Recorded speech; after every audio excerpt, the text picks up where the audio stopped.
Hi guys, and welcome to my very first book haul. This should actually just be called Booktube Made Me Buy because, oh wow, those are really far. Hold on. I can't reach these from way over there. I'm gonna fall over. There's too many of them. Technically this would be my Christmas book haul, but that was like a month ago. Nobody wants to see a Christmas book haul at the end of January. Most of these books are very well known, very well established books on YouTube already, and that a lot of people have already read. I just am really late to the game. So I'm just going to show you kind of what I'm interested in, kind of what I'll be reading in the next couple of months, because I have 17 new books to show you. Anyway, shall we get into it? I have lots to show you, so I should probably just start. Looking at this pile is daunting. Oh, they're all gonna fall over. Whatever times I'm gonna say that. So the very first book that I got is Midwinter's Blood by Marcus Sedgewick. I know that there's like 7 different perspectives, and they have to do with something like the moon cycles. I don't remember. I really wanted to read this at Halloween, but I couldn't find it at Barnes & Noble. I'm super excited for every single one of these books. Let's just say that before I move on. Every single one of these books, I can't wait to read them. Oh, now to make a new pile. There's a lot of crap on my floor. So this next book I've actually already read. It's the only book in this haul that I have read. It was so good.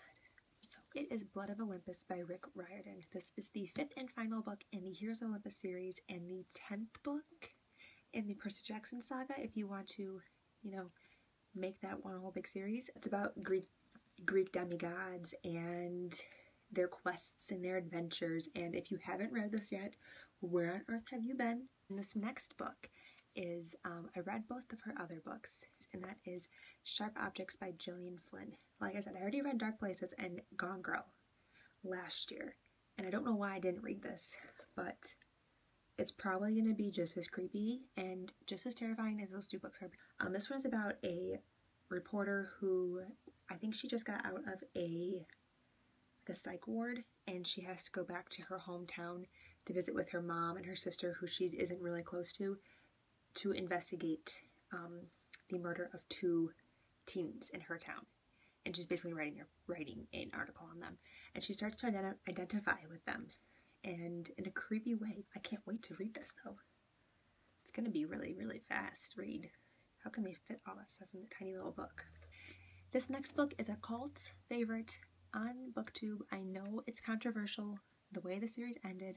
Delirium by Lauren Oliver. I've read Before I Fall by her, which is a standalone book. Loved it. It was fantastic. I thought that the character development and the growth in that book was so wonderful that I'm really excited to see what this series is about.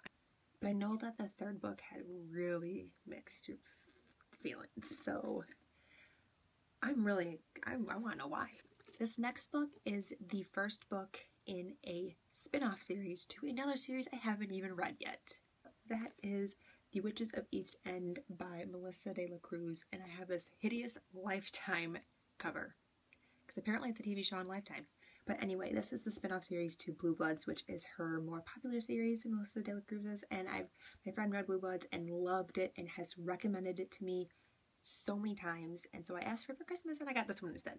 This next book I also asked for because of Reagan from Cruz Project, and that is Sweet Evil by Wendy Higgins. This is about kids who are basically their main point in life is to be evil. I believe they are the children, it's about the children of fallen angels, and something about the 7 deadly sins, I think. I'm not totally sure, but that's what I remember her saying. And the main character, Anna, is like the perfect girl next door. She's just so nice, so kind, and she is probably going to be one of these children of one of these fallen angels, and she's probably going to be wrestling with a lot of issues, like her good nature versus her evilness. Probably why it's called Sweet Evil. Haha. This cover is horrendous though. Why do they put such ugly covers on books from this genre? Why? And this blah, blah, blah, blah. And that is Shatter Me by Those were supposed to be words. This next book is also a cult favorite. Everyone has read it and talked about it, and so the covers sold me, and that is Shatter by Tahereh Mafi. I love these creepy eyeball covers. They're beautiful. This is about a girl whose touch is lethal. She kills people with her touch. She's, I think, in a psych ward? Maybe? I don't know much about this. I know people rave about this series. Like, they just love it, and so I need to find out why. And the next book is also because of Booktube, and that is The Unbecoming of Dyer. Everyone talked about it. I must know why. It's about a girl who is in a tragic accident. All of her friends that are in the accident die. She doesn't. She goes crazy. You are confused the whole book as to if she actually is crazy. That's about all I know. But I want to know why. I love the way these book covers feel. This next book is like everyone on Booktube raves about this series. Just raves about it. And I did not hear about it until that god-awful movie came out. And that is Vampire Academy by Richelle Mead.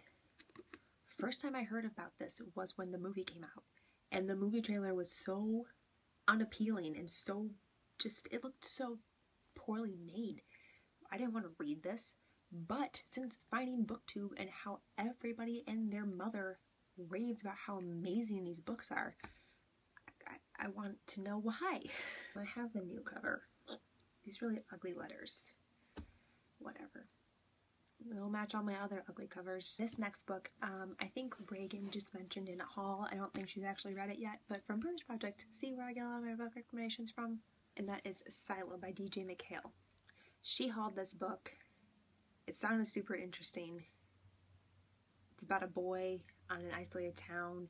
The government comes and like tells them that they are quarantined because of something. I think that's what it's about. I could be totally wrong. Should I have been reading these synopses first? Probably. Yes, this island was hit by a lethal virus and is now quarantined, according to the Navy. They could be. They're probably lying.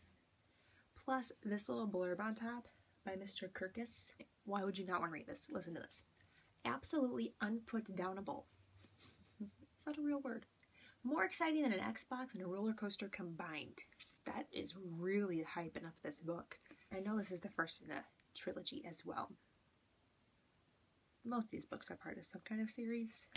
Trilogy series. They're all from something. Except for this next one, which is a standalone. And that is Eleanor and Park by Rowell. I've only read her short story Midnights in My True Love Gave to Me. I loved it. It was so cute. It was so well written. It was perfect. It was everything a romance should be. And so I'm really, really hoping this is just as good as Midnights. I'm sure it is. Everyone talks about it. This is the heaviest book I asked for. Afterworlds by Scott Westerfeld. Oh, it's so iridescently shiny and so pretty.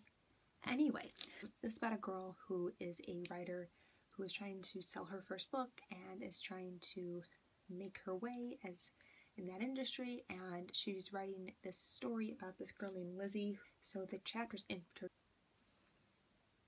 what's the word? Totally having a brain fart. Oh my god, what is the word?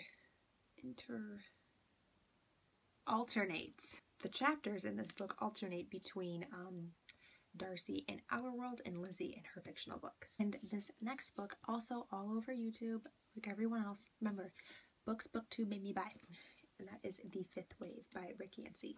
I know this is a sci-fi book about this disease that is, I think it's a disease. That could be a totally lie. It's about this world where this disease or these people, I'm not sure, probably aliens, come in waves. It's about all I know about this book. Everyone loves it. I want to read it. It's going to be great. I'm going to love all of them. Everyone raves about this book and about how perfect and cute and wonderful and funny it is, and that is Lola and the French Kiss by Stephanie Perkins. It's about a girl who goes to a boarding school in Paris, meets this boy, they become best friends. He has a girlfriend that kind of puts a damper on things. I love the way these books do. Ooh, this next book. The finale for this book comes out later this year, and that is pretty much everyone I follow on Booktube's most anticipated book of 2015. Obviously, I have to get on board the train. That is Cinder by Marissa Meyer. I have seen this book at the bookstore so many times and never picked it up because the word cyborg freaked me out. I'm like, I don't want to read about robots. It's a sci-fi fairy tale retelling story. This one's about Cinderella. It has cyborgs in it and spaceships, I think, because I want to share in the hysteria that Winter's going to create later on this year. I want to be a part of that fandom. Before this book came out this year, and I wanted to read the book before I watched the movie, and that is If I Stay by Gayle Forman. But I got the duology. I got the first book, which is If I Stay, and the second book is Where She Went. I don't really know much. Words are hard for me today. I don't know much about this other than what I've seen in the trailer for the movie. Put them back in their little home. I heard someone say they really don't like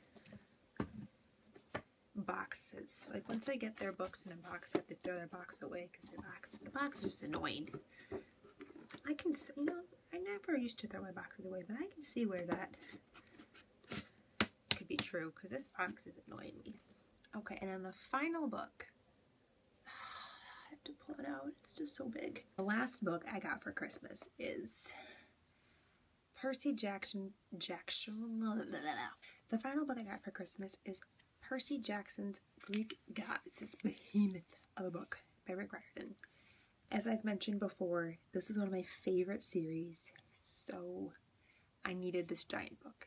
And this is basically just Percy's account of the Greek gods. He's just telling some of the most well-known myths about the Greek gods from his perspective and his point of view. So it has that sassy wit and humor that we love so much. Plus it has these gorgeous illustrations. Can you see that? They're very, very beautiful. The beginning and stuff. It's an accurate title. I want to show you more pretty pictures. Oh, here's one. Ooh, that one's kind of creepy. What person created this monster? Like, who thought that that was a real thing? It has like dogs coming out of its stomach and Medusa snakes and wings. Oh yeah, that's, oh, and I think it's a part dragon too, which would explain the wings. Duh. This color is so pretty. This is my favorite color of ever. And that was the last book. That is the end of my books Booktube made me buy / ask for Christmas. My family really likes to buy me books, can you tell? If you want me to do a review on any of these books that I showed today, just let me know in the comments below and I'll be sure to read those ones first and then tell you what I think of them. And until next time, I will talk to you guys soon. Bye! Do I have anything else to say? I don't know how to end these videos. I'm just going to sit here and ramble and ramble and ramble and ramble on and on and on. What was I saying? If there's anything that you want me to review on if you want me to do a review on any of these books, if you want me to do a review on any of this book, these books, these, plural.